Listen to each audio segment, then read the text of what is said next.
Pemirsa, kita akan lanjutkan kembali perbincangan Bu Dewi. Di 2022 juga terungkap sejumlah penipuan berkedok investasi koperasi simpan pinjam atau KSP. Bahkan KSP ini nilai kerugiannya mencapai 106 triliun rupiah dan tercatat sebagai kasus investasi bodong terbesar yang pernah terungkap. Nah, ini koperasi. Kita berbicara mengenai koperasi loh Bu. Kemudian kan tujuannya seharusnya mulia, tapi kenapa kemudian terlibat dalam penipuan seperti ini? Bahasa bagusnya gini, pengejawantahan negara Indonesia sebagai negara kesejahteraan itu memang paling tepat melalui koperasi. Karena koperasi itu berarti orang banyak berkumpul untuk mensejahterakan kelompoknya, anggotanya, dan juga masyarakat. Itu yang paling ideal. Dan memang paling positifnya adalah koperasi itu tidak hanya mensejahterakan anggota, tetapi keberadaannya itu membuat masyarakat yang lain ikut sejahtera. Nah, karena seperti itu makanya negara memberikan kemudahan, perizinan, peraturan, masalah permodalan kepada koperasi. Itu yang dibidik oleh orang-orang ya atau oknum ya, bahwa kemudahan itu bisa disiasati. Oleh karenanya di sini mungkin yang bisa kita lihat banyak sekali pola-pola bank gelap berkedok koperasi, fintech berkedok KSP. Kemudian sekarang yang marak itu mengenerate bukan hanya KSP tetapi kepada koperasi yang lain adalah badan hukum cangkang koperasi, shell sebagai shell saja. Dia bisa apa saja. Jadi menggerus kekayaan negara, ya kan, menghilangkan hak kekayaan negara itu melalui koperasi berbentuk cangkang.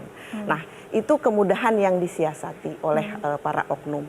Tentunya kembali lagi ada suatu upaya yang harus dilakukan oleh semua pihak tadi ya, bukan cuma dari pemerintah saja, masyarakat juga harus diedukasi supaya tidak terjerembab ke dalam jebakan-jebakan yang manis. Karena untuk modusnya sendiri apakah terus berkembang Bu atau seperti apa? Oh iya, karena kalau koperasi itu identik dengan orang baik. Ayo berkoperasi, pastinya menjadi orang baik, ya kan? Makanya ada bank gelap berkedok koperasi. Karena kalau dia membuat bank gelap nggak akan laku, tapi kalau dia dikamuflase oleh koperasi tentunya menjadi baik. Sama juga dengan fintech. Padahal fintech itu kan sulit ya. Ada beberapa banyak dokumen yang harus disiapkan, perizinannya juga, pengawasannya. Tetapi mereka itu mengkamuflase dengan KSP ditambah digitalisasi, itu dianggapnya sebagai fintech. Itu menarik buat anak muda karena apa? Lebih gampang dan lebih fashionable gitu. Ditambah lagi dengan iming-iming tadi bunga yang tinggi. Baik, Pak Peter, nah ini ternyata koperasi juga tidak lepas dari jerat penipuan berkedok investasi. Silakan tanggapannya. Ya, koperasi ini yang seperti Mbak Dewi bilang, koperasi ini anak domba ini. Jadi ya para serigala paling enak ya berbulu domba ya menggunakan kedoknya koperasi. Koperasi ini adalah salah satu soko guru kita. Ya.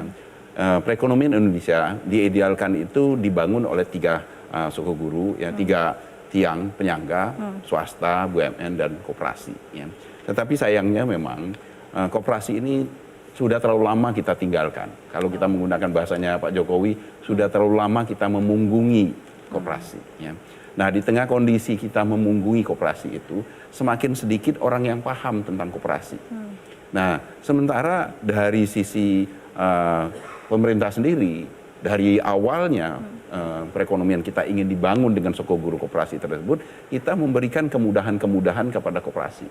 Nah, inilah yang dimanfaatkan oleh mereka untuk mencari keuntungan secara tidak bertanggung jawab. Ya.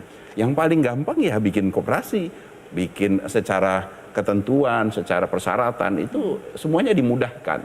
Nah, sehingga dengan cara seperti itu, dan apalagi begitu kita ngomongin koperasi, yang terkesan adalah bentuknya baik-baik saja, itu ya, semuanya baik. Nah, ini yang dimanfaatkan. Sayangnya kita tidak cepat, walaupun kasusnya sudah sering sekali ya Mbak Rara ya.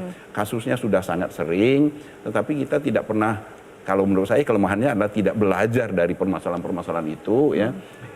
Pengawasan, ya, pengaturan dan pengawasan koperasi kita masih sangat lemah, ya, dan itu terus dimanfaatkan.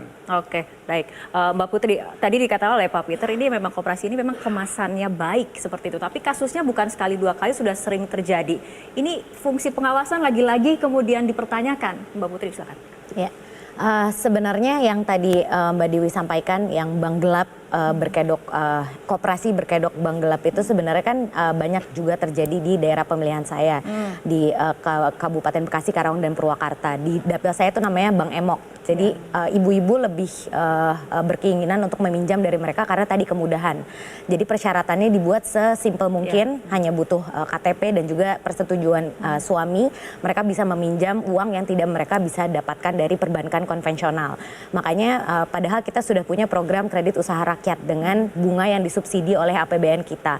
Makanya itu yang terus kita suarakan kepada rekan-rekan mitra kita di Himbara, Himpunan Bank Milik Negara, Bank BRI, BNI, Mandiri, dan BTN, supaya mereka bisa lebih bijak lagi dalam mengemas produk KUR ini, sehingga masyarakat tidak malah terjebak dalam skema Bank Emok ini ataupun ke pinjol ilegal yang bahkan di dapil saya dikenalnya sebagai sebutan Bank Emok online. Jadi hal-hal seperti ini kan memang ketika ada supply ada demand. Kalau kita bisa memperbaiki akses mereka ke perbankan konvensional, tentu insya Allah koperasi-koperasi ini yang masih bertindak di luar perilaku koperasi yang sesungguhnya itu tidak bisa mempunyai konsumen lagi, tidak ada yang tertarik. Dan untuk pengawasan koperasi sendiri, kita tahu masih banyak sekali hal yang perlu dikuatkan di Kemenkop UKM terkait dengan pengawasan koperasi, dan ini juga yang kemarin menjadi salah satu fokus kita di Undang-Undang P2SK, pengembangan dan penguatan sektor keuangan, yang nanti akan kita bahas lebih lanjut. Baik, nah ini mengenai Undang-Undang P2SK. Sebelum kita membahas mengenai Undang-Undang, memang koperasi ini kan bukan wilayah wewenangnya OJK ya seperti itu. Tapi bagaimana kemudian OJK melihat maraknya terjadi ternyata koperasi simpan pinjam terlibat juga pada penipuan ataupun berkedok investasi? Jadi kalau kita melihat Mbak Rara ya, namanya penipuan itu dia akan mencari berbagai macam bentuk. Ya, koperasi tadi yang disampaikan menjadi salah satunya. Nah kemudian nanti kalau di undang-undang yang baru ini OJK mendapat mandat dan sebagainya, kita kalau memang sudah diamanatkan kita pasti akan menyambut baik dan melaksanakan sebaik mungkin. Mungkin nanti adalah apa yang harus kita siapkan, infrastruktur, SDM dan lain-lainnya. Karena ini belum diundangkan, mungkin lebih ranahnya Ibu Putri dari Komisi 11 untuk menyampaikan. Oke, sebetulnya Bu Putri apa yang harus disiapkan untuk kemudian memutus agar koperasi ini memang bentuk dan kemasannya tetap baik, dalamnya juga baik, semua tetap baik? Bu Dewi, ya. Iya, jadi sebetulnya ini agak mengamini ya tadi bahwa yang namanya masyarakat koperasi itu kaget dan speechless dengan adanya kok KSP masuk ke P2SK itu. Ada apakah gerangan? Apakah tidak mengenal ini sebetulnya barang apa? Saya akan memberikan contoh misalnya. Seorang atlet lari, masa mau di-coach sama pelatih sepak bola? Kan rada aneh.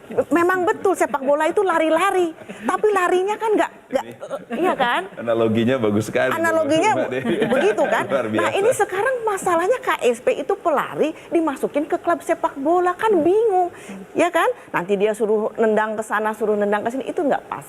Jadi memang saya tidak tahu ya apa yang melatar belakangi, tapi kita kembali lagi bahwa untuk suatu undang-undang itu kan pasti ada unsur filosofi, sosiologis, dan yuridis. Nah, sosiologisnya ini, apakah masyarakat koperasi diikut sertakan, ditanya, maunya bagaimana? Saya tidak tahu nih, Putri, apakah sudah ada? Karena saya dengar katanya proses untuk membuat undang-undang ini sangat kilat. Jadinya kita tidak tahu prosesnya itu seperti apa. Saya juga diajak loh sebagai orang yang hearing, tapi saya cuma ngomong apa didengar saya tidak tahu. Nah ini kita ingin melihat dan membahas lebih mendalam nih mengenai Undang-Undang P2SK ini Mbak Putri. Tapi kita akan ikuti jeda berikut terlebih dahulu.